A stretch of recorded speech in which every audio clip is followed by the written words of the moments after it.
আসসালামু আলাইকুম ওয়া রাহমাতুল্লাহি ওয়া বারাকাতুহু।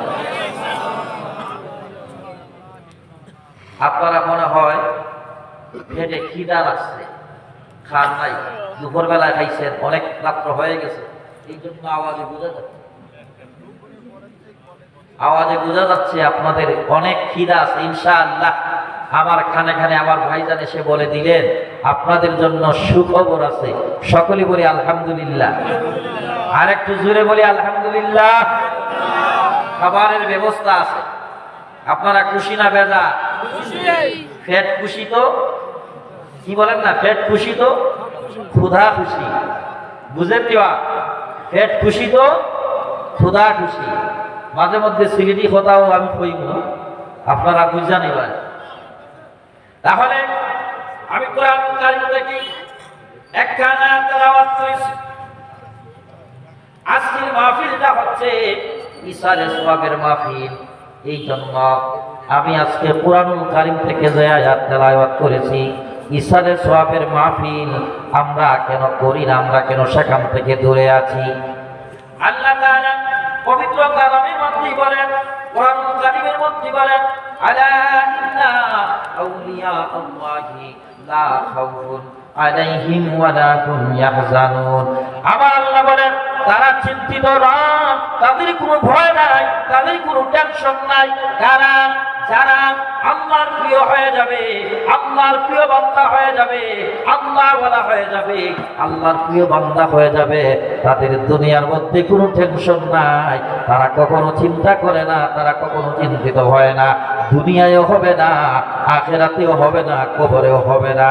কবরে তারা জিন্দা, কবরে যখন যায় প্রশ্নের জবাবগুলো যখন দিয়ে দেয়, তখন আল্লাহ তাদেরকে রহমতের ছায়ার নিচে রেখে দেয়। তাদের কোনো ভয় থাকে না, তাদের কোনো টেনশন থাকে না। তারা জান্নাতের যত নিয়ামত সবগুলো তারা পাইতে থাকে। কন্যা সুবহানাল্লাহ। হাদিস শরীফের মধ্যে আবার রাসূল বলেন, আলা ইন্না আউলিয়া আল্লাহি লা ইয়ামুত, তারা কখনো মৃত্যুবরণ করে না। কোরআনুল কারীমের মধ্যে আবার আল্লাহ বলেন, কুল্লু নাফসিন যায়িকাতুল মাউত, প্রত্যেকটা প্রাণী মৃত্যুর স্বাদ গ্রহণ করবে। অন্য জায়গার মধ্যে আমার আল্লাহ বলেন, লা ইয়ামুতু ফিহা ওয়া লা ইয়াহইয়া, কখনো তারা মৃত্যুবরণ করবে না। কারণ মৃত্যুর পরে যখন জীবিত হয়, কবরের মধ্যে যখন তাদেরকে রূহ দেওয়া হয়, জীবিত করা হয়, তখন সে সমস্ত পরীক্ষার মধ্যে যখন পাস করবে, পরীক্ষা দিয়া যখন সে সফল কাম হয়ে যাবে, তখন আর তার পরীক্ষা দিতে হয় না। তার রেজাল্টটা যখন সামনে চলে আসে, তখন সেই রেজাল্টটা দেখে সে খুশি হয়ে যায়, আল্লাহর দরবারে শুকরিয়া আদায় করে। এই জন্য আল্লাহর বান্দা বেশি বেশি করে আল্লাহর শুকরিয়া আদায় করবে। যত শুকরিয়া আদায় করবে, তত আমার আল্লাহ আপনার উপরে খুশি হয়ে যাবে। আমরা শুকরিয়া আদায় করি না, আমরা হলাম না শুকরি। এখন আপনাকে আমাকে শয়তান ওয়াসওয়াসা দিচ্ছে না? শয়তান এসে বলি, আর শোনার প্রয়োজন নাই রে, চলে যা। আর কত বসে থাকবে শীতের মধ্যে, ঠান্ডার মধ্যে? এতক্ষণ পর্যন্ত আলোচনা শুনছ, আর আলোচনা শোনার দরকার নাই।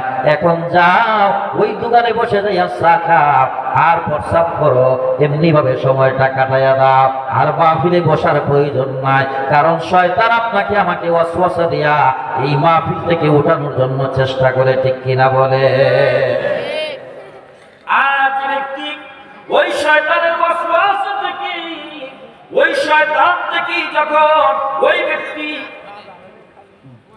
শয়তানের কাছ থেকে যখন ওই ব্যক্তি শয়তানের ওয়াসওয়াসা থেকে যখন নিজেকে হেফাজত করে রাখবে, শয়তান থেকে যখন সে মুক্তি নিতে পারবে, শয়তান যখন তাকে বারবার ওয়াসওয়াসা দিবে, চলে যাও চলে যাও, আর মাহফিলে বসার প্রয়োজন নাই, সেখান থেকে চলে যাও। আল্লাহর বান্দা বলে, না না, আমি যাব না, আমি যাব না, কারণ আমি এখানে এসেছি আজকে যতক্ষণ পর্যন্ত এই জান্নাতের বাগান থাকবে, যতক্ষণ পর্যন্ত পর্যন্ত আলোচনা চলবে, যতক্ষণ পর্যন্ত কোরআনের আলোচনা হবে, যতক্ষণ পর্যন্ত হাদিসের আলোচনা হবে, ততক্ষণ পর্যন্ত আমরা বসা থাকবো। আবার আল্লাহ বলে, ও আমার ফেরেশতারা, তোমরা নিষেধ করেছিলে আমি বান্দাকে পৃথিবীর মধ্যে প্রেরণ করতে, আমাকে নিষেধ দিয়েছিলা আদমকে আমি সৃষ্টি না করতে, আদমকে পৃথিবীর মধ্যে পাঠানোর জন্য তোমরা নিষেধ করেছিলে। আজকে দেখো আমার বান্দারা, আমি আল্লাহর জন্য তারা কত পাগল। আল্লাহর প্রেমে প্রেমান্বিত হয়ে নবীর মহব্বতে আল্লাহর বান্দারা ওই জান্নাতের বাগানে বসে আছে, একটা বান্দাও যায় না। ও আমার ফেরেশতারা, আমি তোমাদেরকে সাক্ষী রাখলাম, তোমরা সাক্ষী থাকো আমার প্রতিটি বান্দার জীবনে সমস্ত গুনাহগুলো আমি মাফ করে আমি তাদেরকে জান্নাতি বানায়া দিলাম। আল্লাহ পারে কি পারে না? বন্ধুরা আমার, বাবারা আমার, আপনার আমার জীবনটা কেমন জীবন হবে? আমার রাসূলের আদর্শ আমরা ফলো করি না। আমি কিছুদিন আগেও ইউটিউবের মধ্যে একজন বক্তাকে দেখলাম। আজকে আমি সিলেট থেকে গত বৃহস্পতিবারে আমি ঢাকায় আসলাম, কষ্ট হয়েছে, আসার পরে আমি জুমা পড়াইলাম, জুমা পড়ানোর পরে আবার যশোরের উদ্দেশ্যে রওনা দিয়ে আসলাম। আমি আমার শাহজাহান ভাইকে বলি নাই, ভাইজান আমাকে কিছু টাকা পাঠান, আমি ভাড়া দিয়ে আসবো। কিন্তু আজকে উলামায়ে কেরাম দ্বীনের দাওয়াতের জন্য বলতেছে, যতক্ষণ পর্যন্ত টাকা পেড করবে না ততক্ষণ পর্যন্ত আমি মাহফিলে আসবো না। নাউযুবিল্লাহ। আছে কিনা নাই? এইরকম ওয়াজ হয় কি হয় না? কারণ বক্তা বলে আমাকে ৬০,০০০ টাকা হাদিয়া দিতে হবে। এটা হাদিয়া নেই, কি কর? ৬০,০০০ টাকা যদি বলে হাদিয়া, এটা হাদিয়া হবে না ব্যবসা হবে? বক্তা বলে আমাকে ৬০,০০০ টাকা হাদিয়া দিতে হবে, আসার আগে বলে সম্পূর্ণ টাকা পরিশোধ করতে হবে। এখন তারা মাহফিল করায়, কত কষ্ট করি আমার ভাইজান শাহাদাম সাহেব আপনাদেরকে নিয়ে, মাওলানা সাহেব কত কষ্ট করে টাকাগুলো উঠাইয়া এই মাহফিলের আয়োজন করছে। আপনারা যারা উনার সাথে আছেন আপনারা জানেন কত কষ্ট করে টাকা পাবলিকের কাছ থেকে উঠাইতে হয়, ঠিক কিনা বলে? এই জান্নাতের বাগান সাজাইলেন আপনারা, আপনারা কষ্ট করে জান্নাতের বাগান সাজাইলেন, আজ সেখানে বসতেন না, ব্যবসা প্রতিষ্ঠান দোকানের মধ্যে শ্বাসতলে বসে আড্ডা দিলেন। আপনি আজকের মাহফিলে টাকা খরচ করলেন, আর ওই মাহফিল থেকে আগামীকালকে যদি আপনারা এখানে কি বসা থাকবেন এই মুহূর্তে, আগামীকালকে কারা কারা এখানে বসবেন? বসবেন নি? কেন বসবেন না? বসবেন না কেন?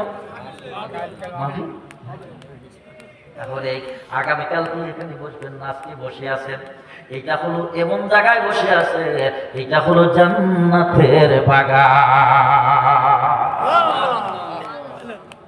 বন্ধুরা আমার, ভাইয়েরা আমার, বাবারা আমার, এই জান্নাতের বাগানে শয়তান বসতে দিবে না, শয়তান বসতে দিবে না।